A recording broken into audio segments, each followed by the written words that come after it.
आपको पता है। आपकी फाइल पहले एक डिपार्टमेंट से दूसरे डिपार्टमेंट में जाती है, दूसरे से तीसरे में जाती है, गोल गोल गोल घूमती है, आदमी ही तब तक गोल हो जाता है, बस घूमती ही रह जाती है। यहां ऐसा नहीं होगा। ये एक सिंगल विंडो सिस्टम है जिसको बोलते हैं एबीसीडी बिल्डिंग। मैं गया, मैंने ये भी देखी, मेरे पीछे आप देखिए, इसका नाम तो एबीसीडी है पर ये काम ए टू जेड करती है। जी हां, इसका नाम एबीसीडी है लेकिन एक काम ए टू जेड करती है। इसका मतलब है administrative and business centre of Dholera. ये धुलेरा का दिमाग है। आप समझ लीजिए कि दिमाग पूरी की पूरी सिटी को ऑर्गेनाइज करता है, मैनेज करता है। और ये बिल्डिंग पूरी की पूरी बनकर तैयार है। एक ऐसी बिल्डिंग है जिससे पूरे शहर को कंट्रोल किया जा सकता है। पूरे धुलेरा को सेंसर और अलार्म से कनेक्ट किया गया है। कहीं आग लग जाए, कहीं कोई एक्सीडेंट हो जाए, किसी भी प्रकार की कोई मिस हैपनिंग हो जाए तो उसकी जानकारी तुरंत अलर्ट सिग्नल के द्वारा एबीसीडी बिल्डिंग तक पहुंच जाएगी। कुल मिला के पूरे शहर का रिमोट कंट्रोल इस बिल्डिंग के पास होगा। सारे शहर के सीसीटीवी कैमरास को एक्सेस करने की पावर इस बिल्डिंग के पास होगी। 10,000 सेंसर्स पूरी सिटी में लगाए जा रहे हैं। साथियों, एबीसीडी बिल्डिंग सभी fire stations, hospitals, police stations, airports, schools, malls, railway stations सभी के साथ कनेक्टेड रहने वाली है। कोई भी इंफॉर्मेशन, कोई भी सूचना पलक झपकते ही यहां पहुंच जाएगी, किसी भी इमरजेंसी की हालत में।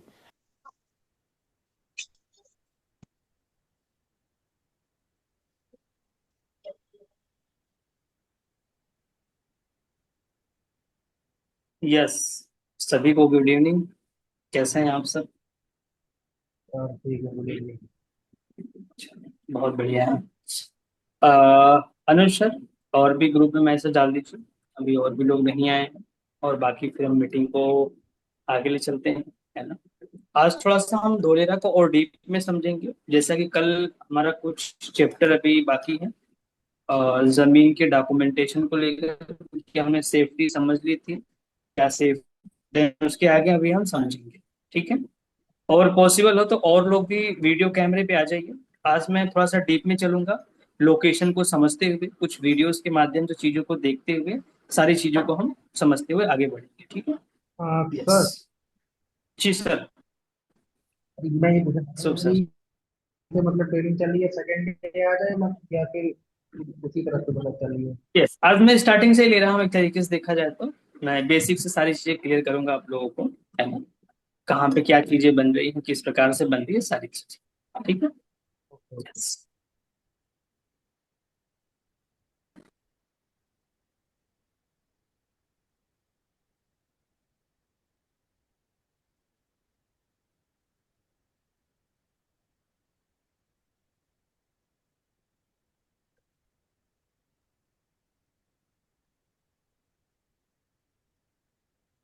यस,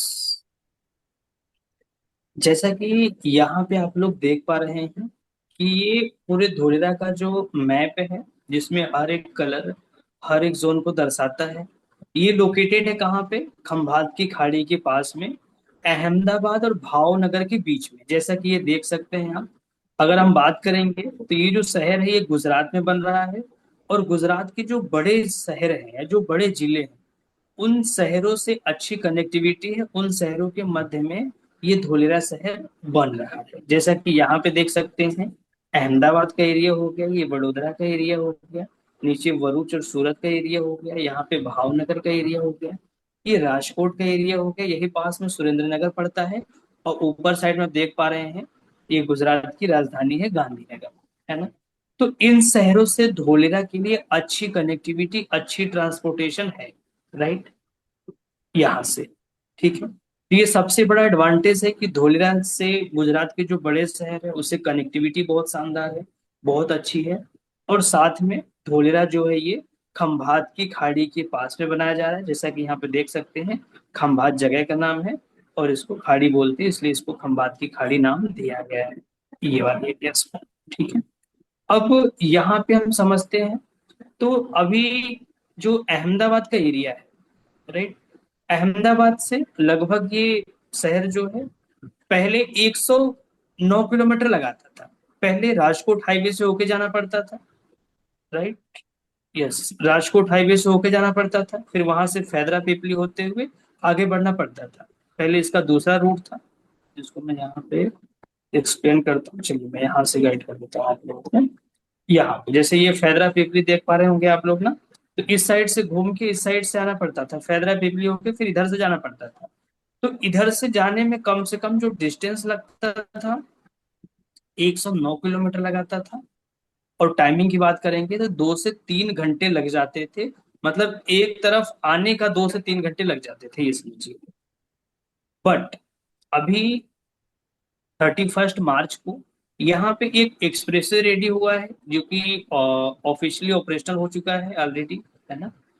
ये आपका यहाँ पे है, जैसा कि ये देख पा रहे हैं। ये जो है आपका एक्सप्रेसवे है, इसको नाम दिया गया है नेशनल एक्सप्रेसवे 08। नेशनल एक्सप्रेसवे 08 नाम दिया गया है।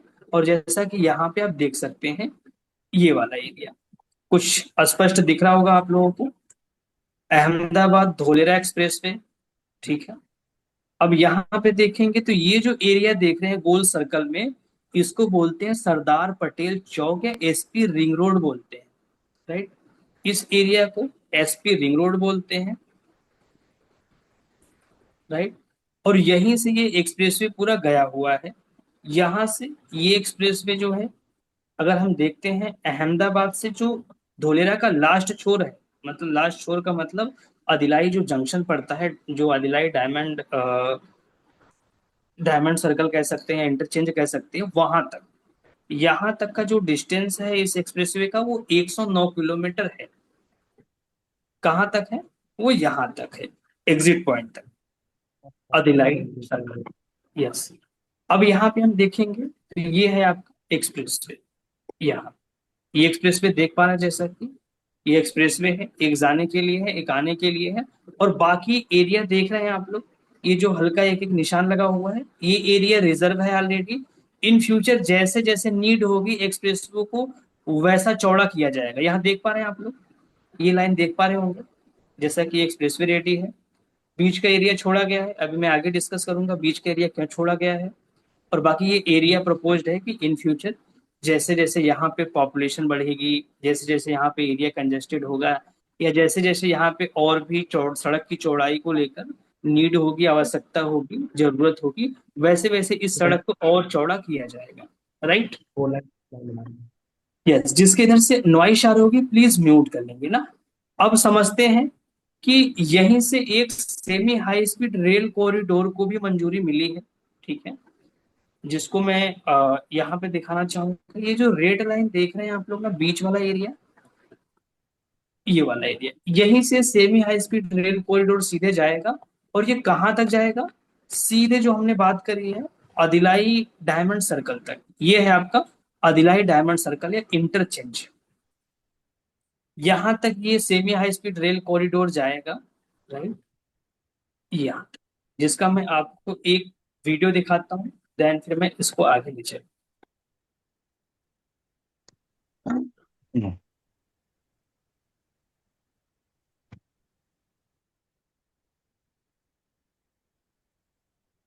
एक minute. Yes.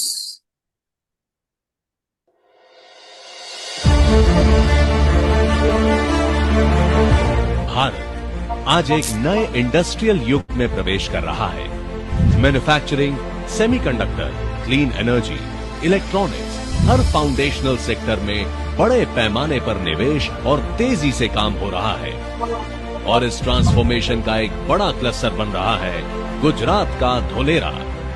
Dholera special investment reason Gujarat में करीब 920 स्क्वायर किलोमीटर का प्लान्ड एरिया, यानी सिंगापुर से भी बड़ा। यहीं पर बन रहा है देश का पहला कमर्शियल सेमीकंडक्टर फैब और इसके चारों तरफ तेजी से तैयार हो रहा है पूरा semiconductor ecosystem. Chemicals, gases, substrates, equipment और कंपोनेंट मैन्युफैक्चरिंग। पास ही खावड़ा में बन रहा है दुनिया का सबसे बड़ा रिन्यूएबल एनर्जी पार्क, जिससे धोलेरा की पूरी मैन्युफैक्चरिंग 100% ग्रीन पावर पर चलेगी। और इस हाई टेक क्लस्टर को अब जोड़ा जा रहा है मॉडर्न हाई स्पीड कनेक्टिविटी के इंटीग्रेटेड नेटवर्क से। कैबिनेट ने मंजूरी दी है सरखेज यानी Ahmedabad Dholera semi high speed double line rail corridor 134 kilometre लंबा ये कॉरिडोर भारत का पहला semi high speed rail corridor होगा जो इंडियन रेलवेज के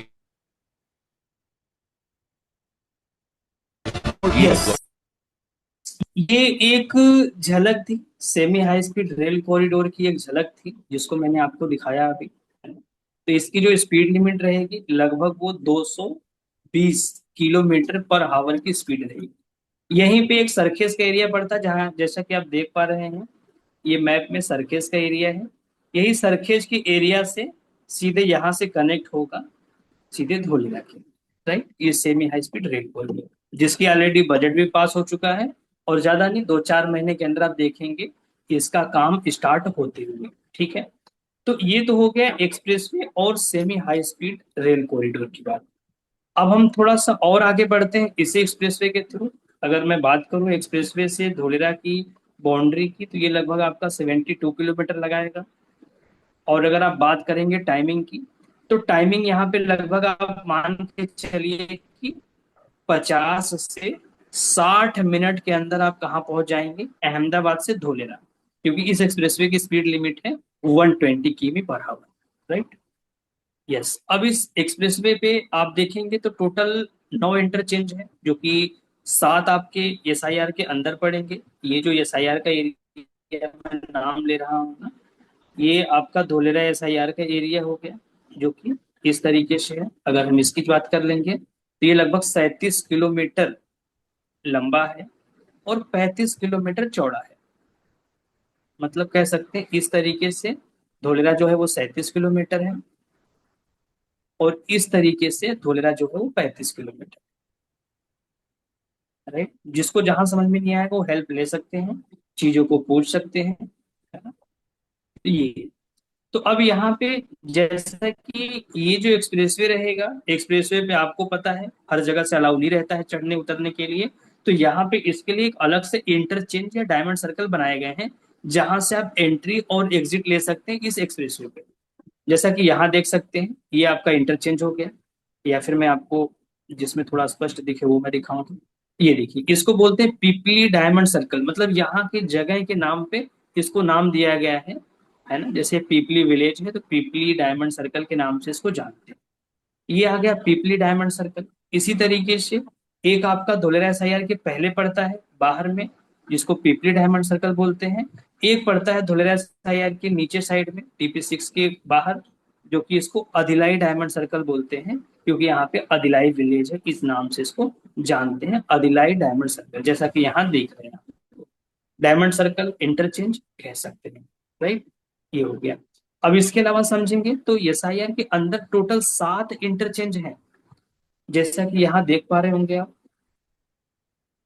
आंबली का डायमंड सर्कल है, इसी तरीके से बाड़िया धोलेरा, इस तरीके से टोटल 7 इंटरचेंज देख सकते हैं। अच्छा, इन्हीं इंटरचेंज के माध्यम से धोलेरा के किसी भी सब टीपी, किसी भी गांव, किसी भी एरिया में आ जा सकते हैं और जा सकते हैं, ये ध्यान रखिएगा आपको। इसके अलावा और कहीं से भी आपको रास्ता नहीं मिलेगा, जो भी इसकी रहेगी वो इंटरचेंज से ही होके जाना रहेगा, एंट्री एग्जिट मिलेगी, राइट, इस एक्सप्रेस पर। यस, अब यहाँ पे हम बात करेंगे तो यहाँ पे ये जो आप एयरपोर्ट देख रहे हैं, यहाँ पे इंडिया का सेकेंड लार्जेस्ट इंटरनेशनल एयरपोर्ट बन रहा है धोलेरा में, जैसा कि ये है।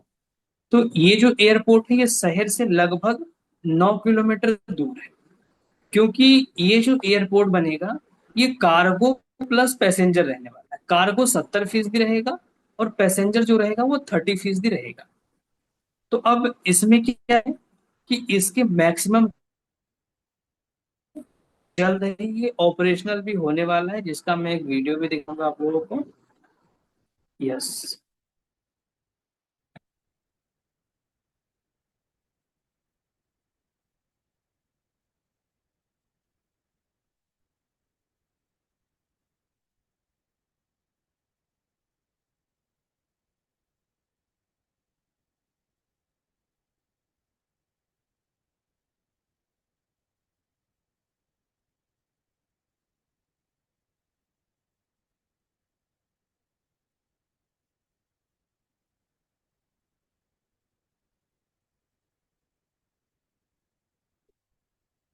देख लो तो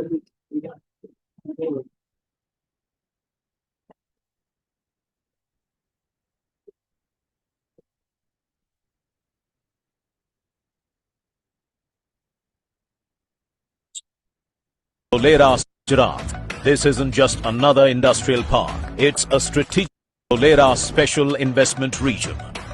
Sprawling across 920 square kilometers in Gujarat. This isn't just another industrial park. It's a strategically located, meticulously planned city for the future. From the outset, world-class infrastructure and utilities have been pre-built with cutting-edge planning designed to meet growing demands. Powerful data mapping revealed the optimal location, just 100 kilometers from the mega city Ahmedabad, yet perfectly positioned for multimodal freight connectivity. Leveraging over 1,500 data layers integrated into Gati Shakti National Master Plan, planners conduct yes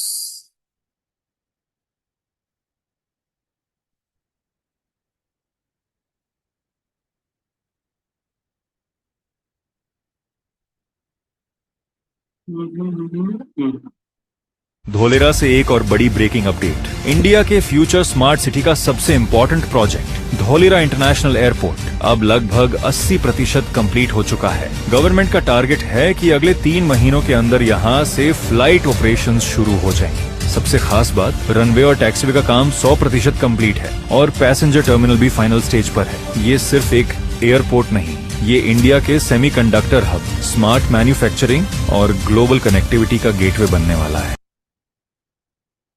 yes जैसा कि अभी हमने video में देखा, तो अभी airport का जो ऑपरेशनल होना है वो विद इन 3 मंथ के अंदर आप देखेंगे। तो यहाँ पे इंटरनेशनल एयरपोर्ट जो है वो ऑपरेशनल हो चुका रहेगा और यहाँ पे सबसे पहले ऑपरेशनल किया जाएगा कार्गो को, राइट।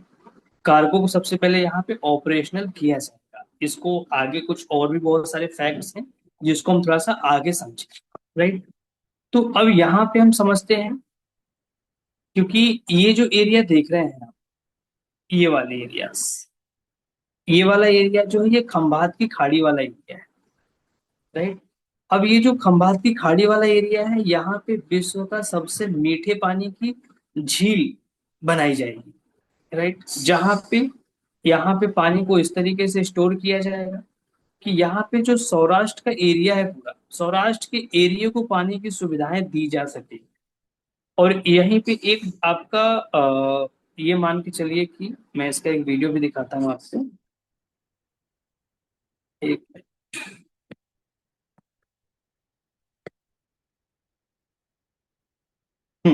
ये देखिए।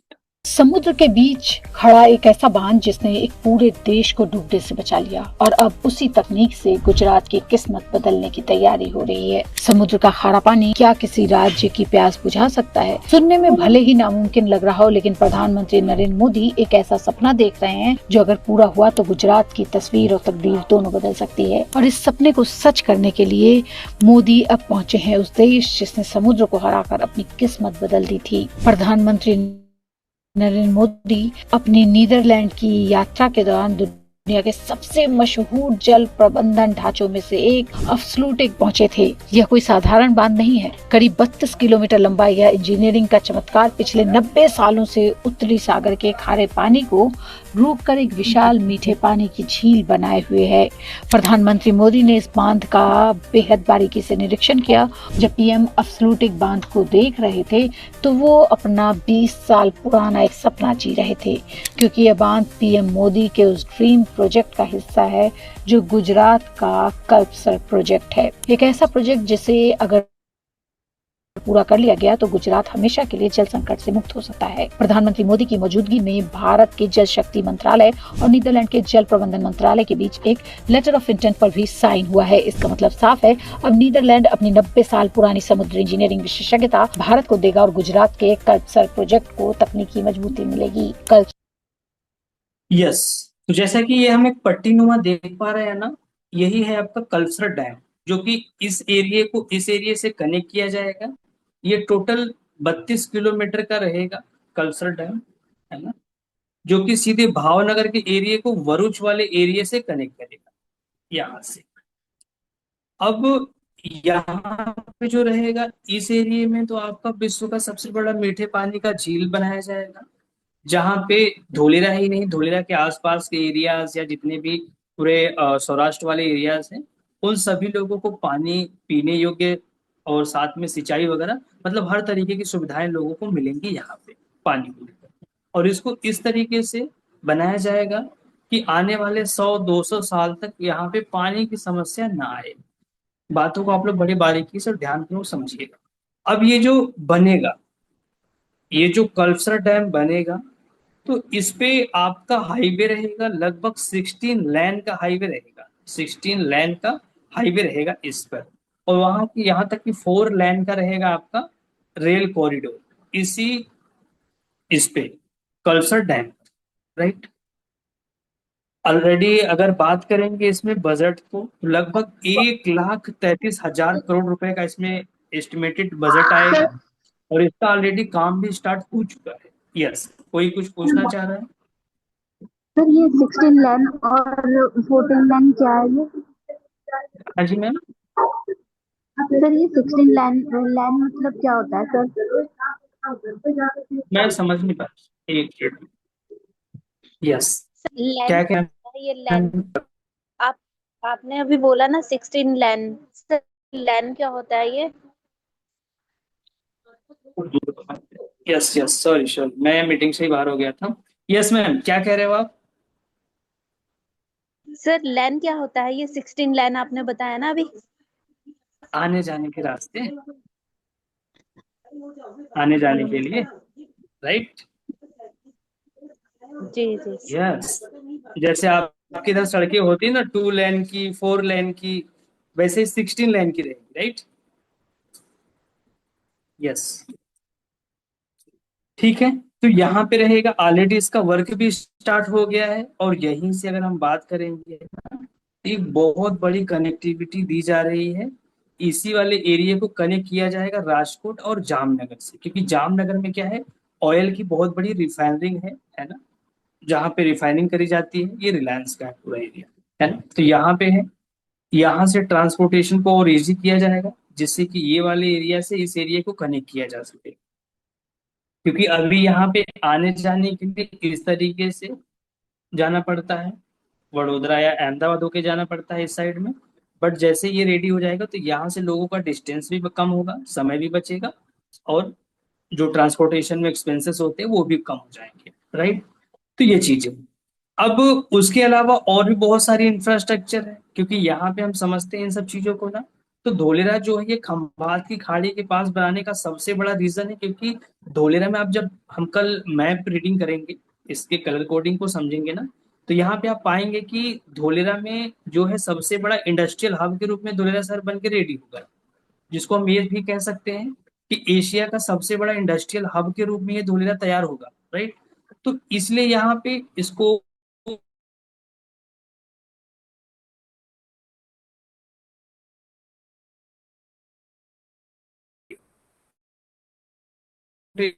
समझते हैं कि जितनी भी ट्रांसपोर्टेशन होती है फॉरेन कंट्रीज में, ज्यादातर वो किसके माध्यम से होती है? सी के माध्यम से, समुद्री रास्ते से होती है, जितने भी व्यापार होते हैं मैक्सिमम। तो इस रीजन से यहाँ पे समुद्र के पास धोलेरा को बनाने का सबसे मेन पॉइंट यही है, ये समझ सकते हैं आप, ठीक है।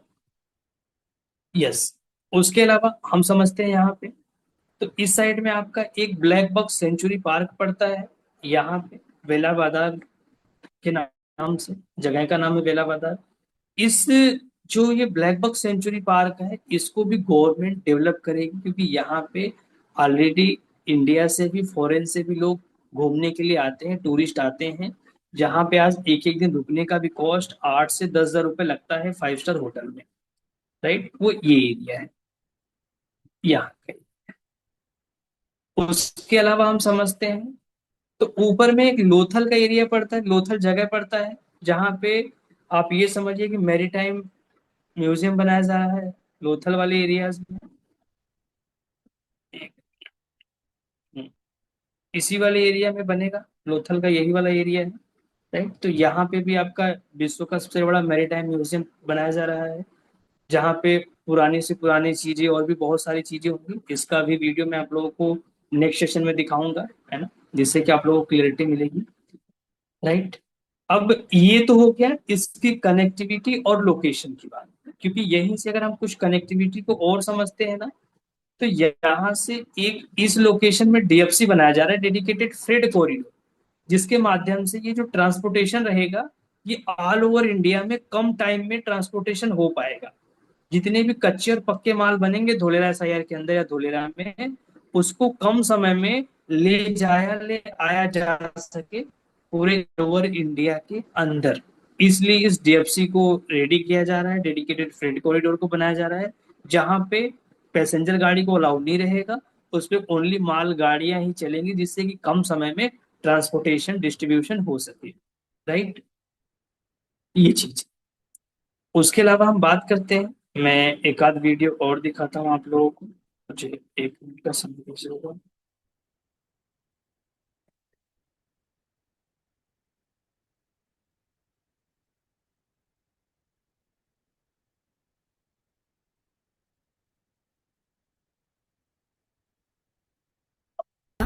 एक का नाम है धोलेरा स्मार्ट सिटी और एक का नाम है गिफ्ट सिटी। ये जैसा दिख रहा है एक जेट ऐसा बनेगा, एक इधर उधर कॉमा फुल स्टॉप नहीं होगा, मेट्रो भी आएगी वहां पर, सब कुछ।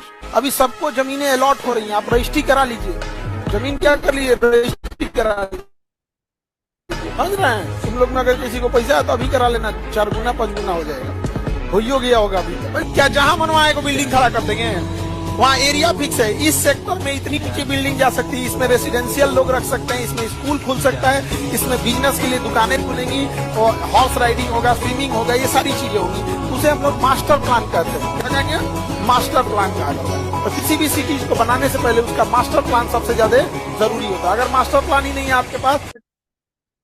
यस, मैं एक आध वीडियो और दिखाता हूँ। This is not Dubai, but India's next smart city revolution. ये है भारत का भविष्य, Dholera special investment reason.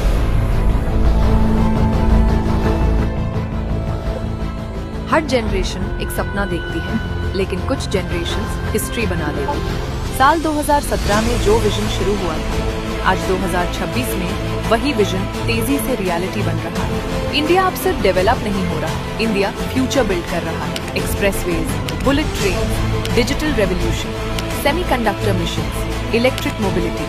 Bharat अब दुनिया को फॉलो नहीं करता, भारत अब लीड कर रहा है। और इस बदलाव के सेंटर में उभर रहा है Dholera special investment region, India का फर्स्ट ग्रीनफील्ड स्मार्ट सिटी। यहाँ बन रही है world class smart infrastructure, wide roads, underground utilities, green energy systems और फ्यूचर रेडी इंडस्ट्रियल इकोसिस्टम। आज ग्लोबल कंपनीज इंडिया पर ट्रस्ट दिखा रही हैं। टाटा इलेक्ट्रॉनिक्स और ASML की सेमीकंडक्टर पार्टनरशिप और मारुति सुजुकी का 35,000 करोड़ रुपए इन्वेस्टमेंट। ये सिर्फ प्रोजेक्ट्स नहीं, न्यू इंडिया के कॉन्फिडेंस की पहचान है। आज जो फाउंडेशन तैयार हो रही है, कल वही दुनिया के लिए इंस्पिरेशन बनेगी। क्योंकि जब भारत आगे बढ़ता है तो सिर्फ इकोनॉमी नहीं, हर सपना आगे बढ़ता है। और अगर आप भी इस फ्यूचरिस्टिक ग्रोथ स्टोरी का हिस्सा बनना चाहते हैं तो नेस्टोरिया ग्रुप से जुड़िए।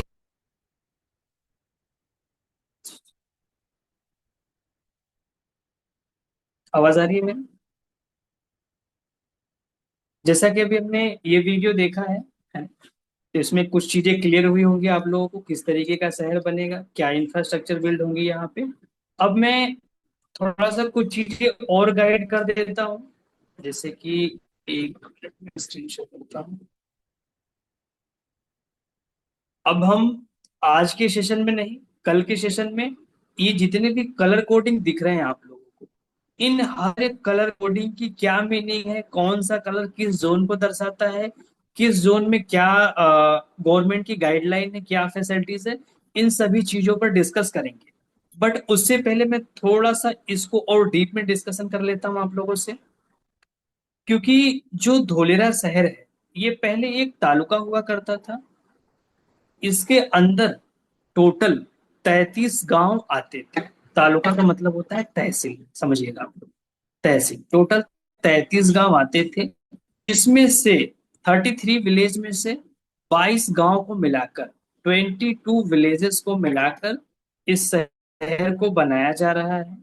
बाकी जो बचे 11 विलेज, 11 गांव, वो इनके एडजॉइनिंग विलेजेस में आते हैं, इन सभी एरियाज में आते हैं। अब ये तहसील है, तालुका है, तो इसका जिला क्या होगा? मैं किसी से आंसर पूछता हूँ, वैसे तो हर कोई बता सकता है, बट मैं किसी एक पर्सन को लूंगा। कौन बताएगा?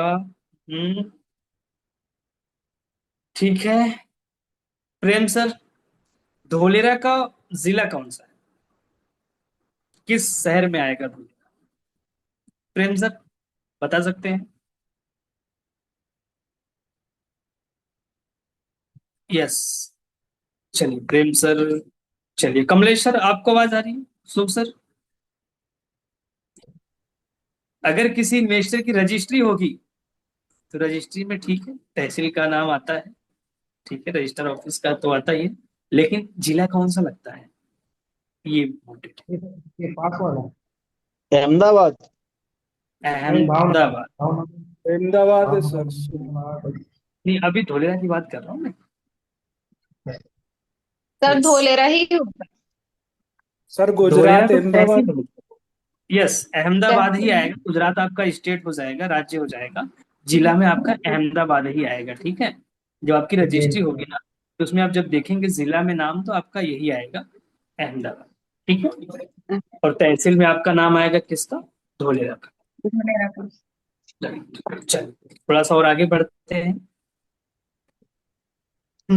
तो अब यहाँ पे जैसा अभी हमने चीजों को समझा, तो अब इसमें आप समझेंगे ना, तो अगर कोई भी इन्वेस्टर ये शहर के अंदर जमीन लेते हैं, उसकी जो गाइडलाइन है, अगर गवर्नमेंट की रोड पे लेंगे तो मिनिमम 1200 गज है, इसको भी कल हम समझेंगे, गज या स्क्वायर यार्ड कह सकते हैं। और अगर एशआईआर के बाहर लेते हैं किसी भी एडजॉइनिंग एरियाज में, तो वहां पे मिनिमम कितना ले सकते हैं? 100 गज। ठीक है, 100 गज। अच्छा, ये मैंने जो गवर्नमेंट की रोड पे बात करी है ना, अगर इसमें कोई टाउनशिप में लेगा उसको 350 गज भी मिल सकता है, बट ये ओनली फॉर एक्टिवेशन एरिया में ही वैलिड है। नॉन एक्टिवेशन एरिया में कोई भी इन्वेस्टर लेता है तो उसके डॉक्यूमेंट रेडी नहीं मिलेंगे, जिसमें मैं कल और डिस्कस करूंगा गहराई से। Right, yes. अब यहाँ पे मैं एक चीज और गाइड करता हूँ, क्योंकि ये जो शहर है, इस साइड में कोई भी कंस्ट्रक्शन नहीं होगा, इस साइड में कोई भी इंफ्रास्ट्रक्चर डेवलप नहीं होगी। जितनी भी कंस्ट्रक्शन, जितनी भी डेवलपमेंट है, जितनी भी रेजिडेंशियल आएगी, वो सारा किन एरियाज में आएगी? इन एरियाज में आएगी। 99% जो धोलेरा में पूरा रेजिडेंशियल या बसावट आएगी, आबादी आएगी, वो इन्हीं एरियाज में आएगी। तो आज के टाइम जितनी भी प्लॉटिंग हो रही है, जो 100 गज, 200 गज, 500 गज की प्लॉटिंग हो रही है, वो इन्हीं एरिया में टाउनशिप कट रहे हैं। सारी प्रीमियम डेवलपमेंट या सोसाइटीज, टाउनशिप, सारे इन्हीं एरियाज में कट रहे हैं, जैसा कि आप यहाँ पे देख सकते हैं सारा एरियाज। ठीक है, अब इन एरियाज की भी कुछ को हम और समझेंगे। अब कोई भी इन्वेस्टर होगा, जब वो एसआईआर के अंदर जमीन ले, वो मतलब 4 डॉक्यूमेंट तो कंपलसरी है कि उन्हें चेक करना ही करना है। समझते हैं क्या क्या? एक हो गया एनए, दूसरा हो गया एनओसी, तीसरा हो गया टाइटल क्लियर, ठीक है, और चौथा हो गया गवर्नमेंट अप्रूव्ड प्लान पास। अब समझिएगा, ये जो एनए, एनओसी, टाइटल क्लियर, ये चाहे बल्क लैंड हो, चाहे रिटेल के प्लॉट हो, सभी में लगेगा। और अगर कोई सोसाइटी में रिटेल के प्लॉट परचेस कर रहे हैं, तो उसमें government approved plan pass add हो जाता है। बाकी ये 3 डॉक्यूमेंट कंपलसरी हैं, चाहे आप बड़े जमीन ले, चाहे छोटे जमीन ले। अच्छा, कोई एसआईआर के अंदर जाएगा ना, तो उसके लिए एक जोनिंग सर्टिफिकेट भी ऐड हो जाता है। ठीक है, तो मतलब ये पढ़ रहा है, ये डॉक्यूमेंट कंपलसरी है, क्योंकि यहाँ पे आप समझिएगा, कोई भी जमीन आप जब परचेस करेंगे, जैसा कि हमने कल कुछ चीजें समझी भी थी, लैंड ग्रेविंग एक्ट को लेकर हमने समझा था, और साथ में हमने समझा था कि आप किस तरीके से ऑनलाइन रजिस्ट्री की प्रक्रिया होती है। ठीक है, अब यहाँ पे क्योंकि जो खेड़ू, यहाँ पे किसान को खेड़ू बोलते हैं, है ना, तो गुजरात में क्या सीन है ना, कि गुजरात के खेड़ू की जमीन केवल गुजरात के ही खेड़ू खरीद सकते हैं। मतलब अनवर सर, गुजरात के किसान की जमीन केवल गुजरात के किसान खरीद सकते हैं, बाहरी कोई पर्सन नहीं खरीद सकता। बाहरी पर्सन तभी खरीद सकता है जब उस जमीन का एनए हुआ रहेगा। एनए का मतलब है कि जो जमीन एग्रीकल्चर के रूप में यूज होती थी, अब वो जमीन मल्टीपर्पज में यूज होगी। अब मल्टीपर्पज इन द सेंस कि हम जिसमें एनए कराएंगे, अगर हमने एनए करा लिया है रेजिडेंशियल के रूप में तो रेजिडेंशियल में यूज करेंगे, कॉमर्शियल में एनए कराया है तो कॉमर्शियल में यूज करेंगे, और अगर हमने इंडस्ट्रियल पर्पज से एनए कराया है तो हम किस में यूज करेंगे, इंडस्ट्रियल पर्पज से, राइट। तो इसमें जैसा कि हमने समझा, अगर कोई बल्क वाले इन्वेस्टर होते हैं जिनको बड़ी जमीनें चाहिए, 1 एकड़, 2 एकड़, 5 एकड़, 10 एकड़, या 1200 गज, 2000 गज, 10,000 गज, तो उनके लिए कौन कौन से डॉक्यूमेंट कंपल्सरी रहेंगे, एनए, एनओसी, टाइटल क्लियर, और अगर एसआईआर के अंदर जा रहे हैं तो जोनिंग सर्टिफिकेट। ये कंपल्सरी है, कितने डॉक्यूमेंट उस जमीन के होने चाहिए, राइट। और अगर वही चीज किसी सोसाइटी में ले रहे हैं, सोसाइटी में लेने का मतलब है ना, चाहे वो एसआईआर के अंदर लो चाहे बाहर लो, हर जगह आपका गवर्नमेंट अप्रूव्ड प्लान पास लगेगा। क्या लगेगा कि गवर्नमेंट अप्रूव्ड प्लान पास से ये डिसाइड होता है कि मेरा जो प्लॉट नंबर है वो एक्चुअल कौन सा है, मेरे प्लॉट नंबर के लेफ्ट साइड में किसका प्लॉट है, मेरे प्लॉट नंबर के राइट साइड में प्लॉट नंबर क्या है, मेरे प्लॉट के फ्रंट साइड में कितने मीटर चौड़ा रोड है, और साथ में मेरे प्लॉट का 7/12 कह सकते हैं, या मेरे प्लॉट का जो म्यूटेशन होता है या प्रॉपर्टी कार्ड की चीजें होती हैं वो बन पाती है, राइट। ये चीज क्लियर हुआ आप लोगों को? यस, चलिए बहुत बढ़िया है। आज वैसे मेरी इतनी की प्लानिंग है, मैं इसके आगे आप लोगों से कल डिस्कस करूंगा। अनुज सर, मीटिंग की रिकॉर्डिंग को आप ऑफ कर दीजिए।